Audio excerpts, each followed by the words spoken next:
Maharashtra today 24 news, सत्य परिस्थितीचा सविस्तर आढावा। नांदेड शहरात बॉम्बस्फोटच्या अफवेने खळबळ। बॉम्बस्फोट करण्याची चिठ्ठी लिहिणाऱ्यास अटक। माथे फिरूने दिल्ली, मुंबईसह संभाजीनगरमध्ये केला लेटर बॉम्बचा प्रयोग।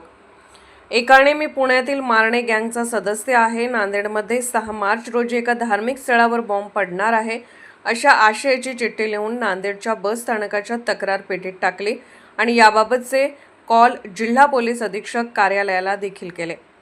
नांदेड पोलिसांनी हे प्रकरण गांभीर्याने घेत या प्रकरणाचा छडा लावत चिठ्ठी लिहून फोन लावणाऱ्या माथे फिरूला अत्यंत शिताफीने अटक केली आहे।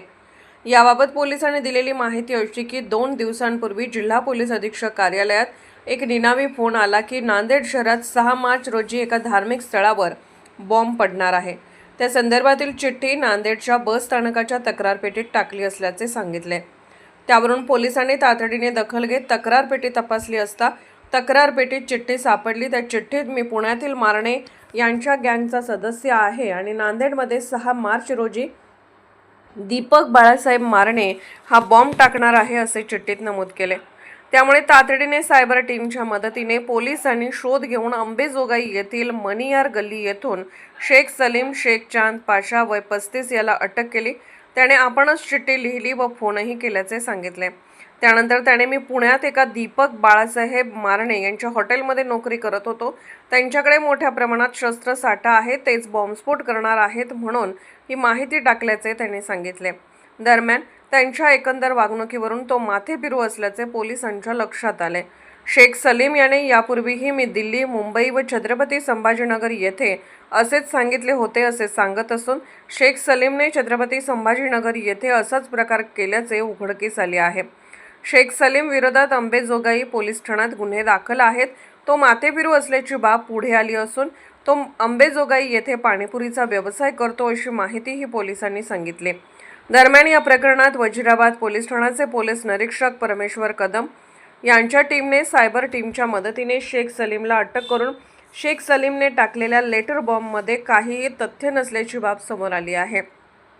या प्रकरणात शेख सलीम विरोधात पोलीस जमादार बालाजी नागमवार यांनी दिलेल्या तक्रारीवरून वजिराबाद पोलीस ठाण्यात गुन्हा दाखल करण्यात आला आहे। पुढील तपास पोलीस उपनिरीक्षक किरवले हे करत आहेत। 5/3/2026 रोजी पोलीस नियंत्रण कक्ष येथे एका अनोळखी इस्माने अनोळखी नंबरवरून कॉल केला व सांगितले की नांदेड बस स्टँडच्या ह्याच्यात एक चिठ्ठी ठेवलेली आहे आणि त्यावरून नांदेडच्या काही मस्जिदमध्ये बॉम्बस्फोट होण्याची शक्यता आहे असं धमकीवजा एक पत्र दिलेलं सांगितलं। त्यावरून सदरची माहिती नियंत्रण कक्षातून आमच्या पोलीस निरीक्षक साहेब कदम साहेब यांना मिळाली।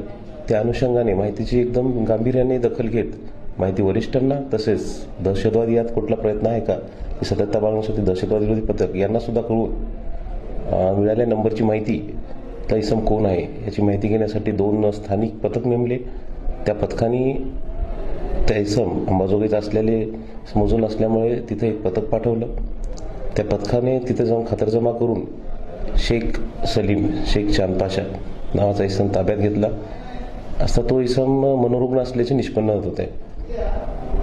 तरी मनोरुग्ण आहे किंवा नाही हे खातरजमा आणखीन होणारच आहे। तरी त्याच्या केलेले कृत्य हे एखादी दहशत पसरवण्यासाठी वेगळं कृत्य आहे। त्याच्यामुळे वजिराबाद पोलीस स्टेशनमध्ये 100/2026 हा गुन्हा दाखल करण्यात आलेला आहे आणि सदर इस्मास ताब्यात घेऊन त्याला अटकेची कारवाई चालू आहे आणि यातून वरिष्ठांनी जसे सूचना दिली मार्गदर्शन यात परत आणखीन गांभीर्याने मनोरुग्ण असला तरी अधिक तपास करण्याचे वजिराबाद पोलीस स्टेशन आणि माननीय पोलीस अधीक्षक साहेब यांच्या मार्गदर्शनासाठी होणार आहे चालू आहे। त्या व्यक्तीविरुद्ध आणखी काही आधीचे गुन्हे दाखल आहेत? सदर व्यक्तीविरुद्ध बाहेरही संभाजीनगर येथे अशा प्रकारचं कृत्य केल्याची माहिती आहे। त्याची गुन्ह्याची खातरजमा आणखीन होणे आहे, पण अशी माहिती आहे याने यापूर्वी असे प्रकार केलेले आहेत।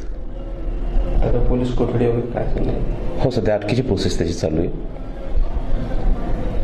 महाराष्ट्र टुडे मराठीसाठी ब्युरो रिपोर्ट भीमराव हैबते सोबत किरण सदावर्ते, नांदेड।